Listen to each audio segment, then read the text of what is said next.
सुपरवायझरना विचारलं, जीएल कन्स्ट्रक्शनचं काम चालू आहे, जीएल कन्स्ट्रक्शन कंपनी आहे आणि त्यांचं काम चालू आहे. सुपरवायझरला विचारलं, उत्तर नाहीत.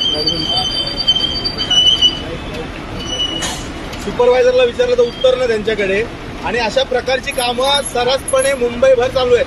सकाळी पण आपण फेसबुक लाईव्ह केलेलं, कंत्राटदार ज्या पद्धतीने कामं करतात मुंबईत, तो प्रकार आपण सकाळी उघडकीस आणलेला. आणि आता पण कॉन्क्रिटीचं काम चालू आहे. 2 गाड्या यांनी इकडे ओतल्या आहेत आणि दोन्ही गाड्या आहेत ते दुपारी 2 वाजता प्लांट बंद निघालेल्या आणि 8 वाजता आता 9:15 वाजायला आले आहेत, तरी पण यांचं कॉन्क्रीट ओपन झालेलं नाही. आणि हे निकृष्ट दर्जाचं कॉन्क्रीट इथे वापरतायत. विचारलं तर आता सांगतात की आम्ही आता कॉन्क्रीट इकडे साधं ओतून देतोय, पण यांनी ऑलरेडी तिथे कॉन्क्रीट वापरलेलं आहे. मग अशा गोष्टींकडे बृहन्मुंबई महानगरपालिकेच्या अधिकाऱ्यांचं लक्ष आहे का? कॉन्क्रीट होतंय, कॉन्क्रिटीकरण होतंय.